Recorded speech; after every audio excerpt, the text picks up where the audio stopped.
น้องมัดสุขูสุคนนี่มาจีดสีออกไปเอาเครื่องของน้ำอ้นน้อยเนี่ยอยู่เนี่ยกินนี่แหละเพิ่นว่ามีอันFCผู้ใหญ่ใจบุญเพิ่นซื้อออเดอร์เอาออเดอร์ให้ว่ะออเดอร์ให้น้ำอ้นน้อยเด้อเพิ่นว่าสิมีอีหยังแหน่สิได้อีหยังแหน่ไปติดตามไปนำกันเด้อพี่น้องโง่เนาะตั้งโง่ไปออกใครออกประตูฮะไปออกล้มอยู่ดอกกระโตสิเตอเขาโตคนนี้มันบ่ล้มนี่อ้ายเด้พระศิวะบากเคียนว่าจะใส่สบายดีป้าลุงก่อนมาถูกป้าลุงก่อนนี่ถูกแล้วถูกป้าลุงสบายดีFCมัดสุขูสุคนพาไปไม่อัดหัวก่อนนี่แกงไว้เนี่ยน้อยหนึ่งแล้วบัดนี้คนไปอยู่ยันงัวเข่าพี่น้องเอ้ยสิอัดหัวก่อนไปเบิ่งว่าไม่จี้สิได้เนี่ยขอบใจเด้อผู้ใหญ่ใจดีผู้มีพระคุณสิซัพพอร์ตครอบครัวแม่จี้กับหลานผู้แอะไปก่อนเลยภายน้องจะให้อุ้มมั้งพี่น้องบุยอมไปได้เนี่ยคันบ่อุ้มเนี่ยนั่งอยู่นี่ได้เนี่ยมึงเชื่อไปแล้วปุ๊อันนี้ปุ๊เอาต่อก็อยู่ปุ๊ปั้นลูกไปย่างแล่นมันทันไว้มาคนยบแล่นเก่งโอ้ยเก่งลูกคอยติดดองไปมักย่องต้องย่องเอาซะก่อนเก่งลิกโศกแล่นเอาบุญด่าแล่นลูกแล่นน้องคนเด้อตอนนี้ก็สิไปเบิ่งว่าแม่จีดสิได้อีหยังแน่เพิ่นสิซื้อหยังให้เนี่ยอังแน่ให้แม่จีดกินเนาะพี่ดังมาลุ่นไปนำกันเด้อขอบคุณหลายๆขอให้โชคให้หมานขอให้ร่ำให้รวยขอให้ถือหวยรัฐบาลรางวัลที่1นะเอามือจับกล้องก็สั้นๆเนี่ยเด้อพี่น้องเด้อสั้นดิกเอาจับกล้องไปนำเด้อ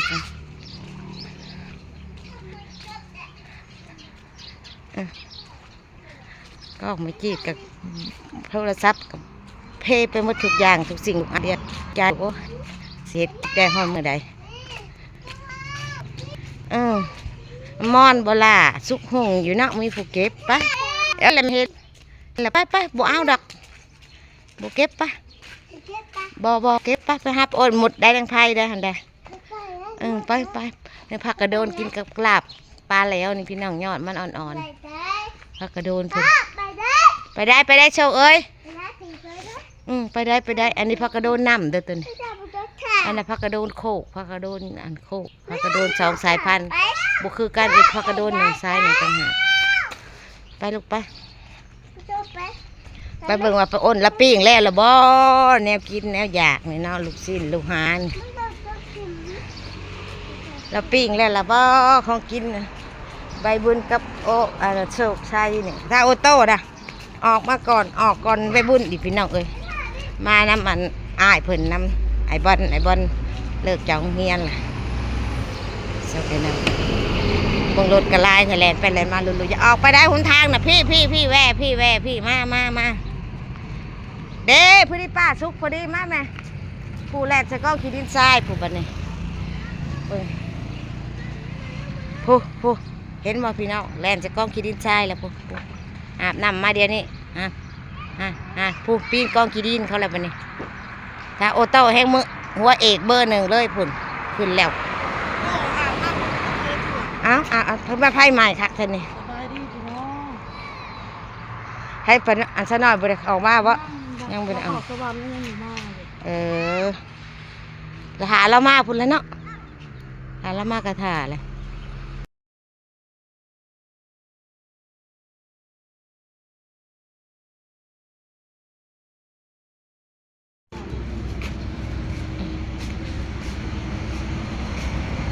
กดไก่ก็มีแต่ปิ้งง่าย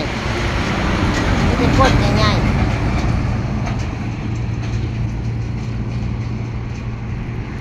ปิ้งเลยไฟแห้งโพดประจักษ์ห่อนแล้วไฟแห้ง โอ้เด็กๆป้าพี่น้อง ได้โอ้ หมดเลยป้าอาบน้ำเดือนนี้ออกมาเลยได้นุ่งเครื่องให้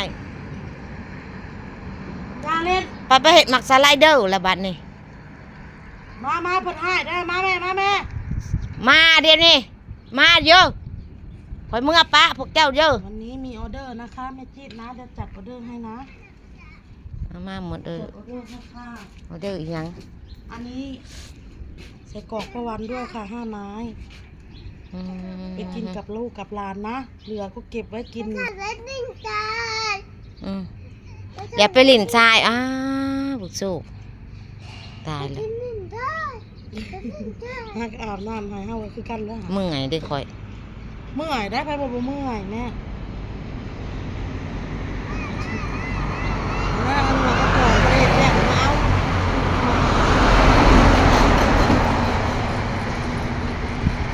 ตุกไก่5 ไม้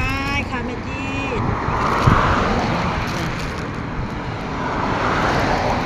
เอาเลือกเอาหนูบ่ เลือกเอาละวะ เอาเลือกเอาไม่แล้ว ไปเลือกละวะเนี่ยอยากเลือก เอาวะ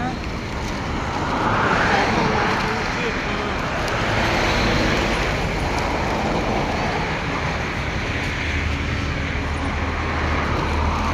จัดมา มีลูกชิ้นด้วย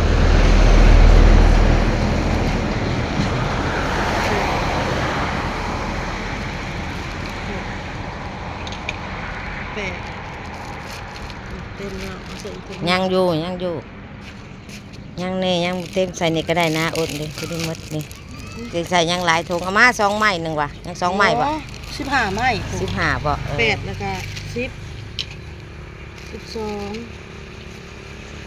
14 บ่ได้หมดเลยเมาค่ะ นี่รถนี่เขาย่างใหม่เลย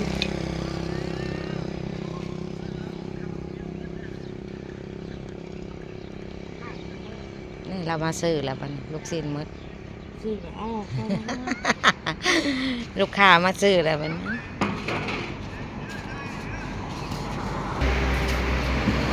ได้มาแล้วเนี่ยมีลูกค้ามาซื้อแล้วเนี่ย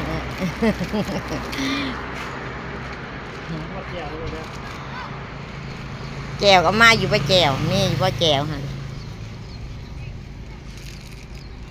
แย่มากเลย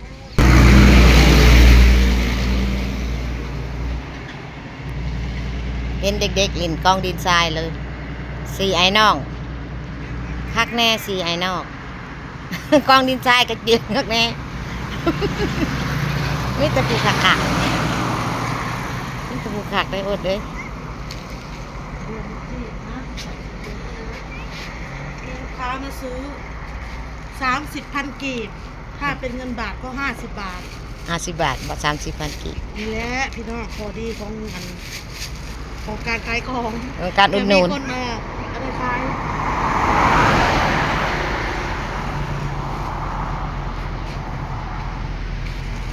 ขายกันดีกว่าบ่ขายนะแม่เนาะ เห็ดชุกๆได้คอยได้ เอาได้เห็น พอเห็ดโค้งๆปึ้งๆเลยแบบนั้นล่ะโค้งๆแบบนั้นล่ะ เอาอะไรนะคะ โค้งๆแบบนั้นล่ะจ้ะ ลูกชิ้ ให้มันสุกก่อนนะจะโฆษณายังดิบๆอยู่นี่บอกมันกินบ่ได้นี่ไม่น้อยไปเข้าสวรรค์ได้เพิ่นเบาสิมาให้ทานคายเครื่องรอบแรง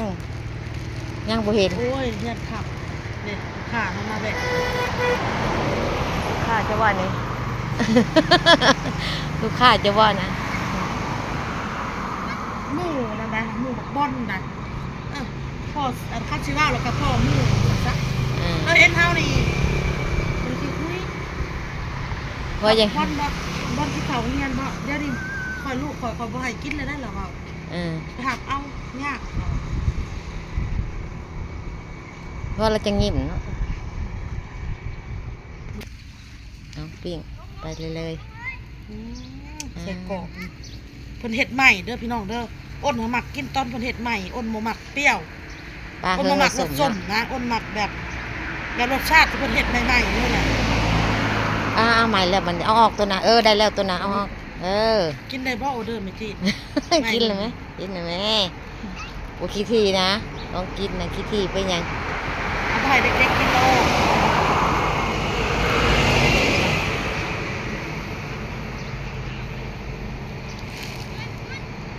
ใส่กรอกกระแมนบ่ ใส่กรอกหาไหม เออมาตัวคือใจลูกหลาน นี่แหละหรือว่าจะเอาสมตำน้ำบอ บ่เอาตาม เอาสมตำแหละ เจ็ ดิ บ ฉัน เธอ จะกินเอง ตามไม่เอานะ ไม่ชอบ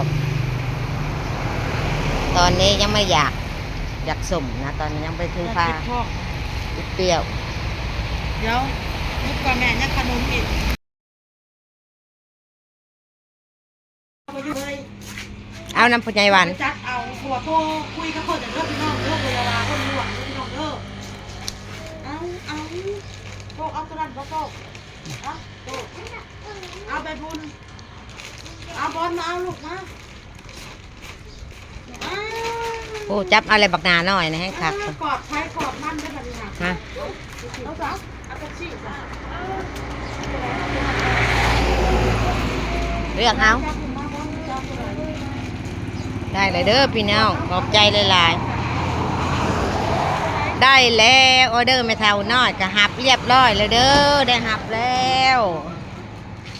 ลูกหลานกะมึงกว่าใจยาก เอาไปชี้จ้ะเอาไปชี้ที่น้อง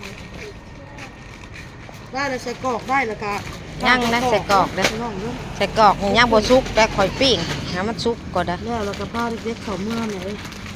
แต่ผ้าเข่าอยู่เดียวนี่มันหักขาเอาใส่กรอกให้ได้สะให้พริกแล้วบ่ลูกซีนนี่พริกลงแล้วบ่ ต้องมาช่วยใส่กรอก เอ้ายัง ได้ขนมแหละป้าบักโชคกับเป๊ปซี่ คอยแห้งซีมก่อนหมู เป๊ปซี่ซีมแหละชุกแล้วบ่นี่ ยัง ใส่กรอกมั้งเพิ่นให้กินอ่นหาไม้ให้แม่จี้หาไม้พี่น้องเลยแต่ให้คิดกับสาวน้อย แต่ว่าเสียนให้บ่เต้จักไม้1 2ไม้ก็เอาไว้ก็มีกลไก่น้ำเล็กกลไก่หาไม้เอาให้ไปแม่กัน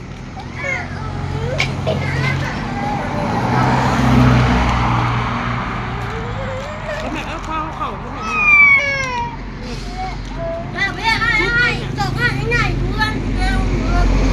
สุกแล้วตอนน้ำเจ้าจุมันบ่สุกมันยังคาวอยู่เนาะ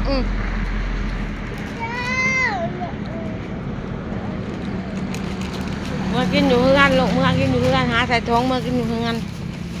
หิวข้าวแล้วกัน เมื่อกับเมื่อออเดอร์ก็ได้ครบเลยนี่หาแต่ใส่กรอกอย่างเดียวอ่ะพอสิล่าคลิปให้ก่อนนะลาพี่ลาน้องด้วยพี่น้อง ใจร้ายเด้อพี่ชายกินเด้อล่าเลยสบายดี บ๊ายบายจะจอกบ๊ายบายก่อนไปเอาจอกบายถ้าพูนเมาเดี๋ยวบายนะลาไปก่อนพี่น้อง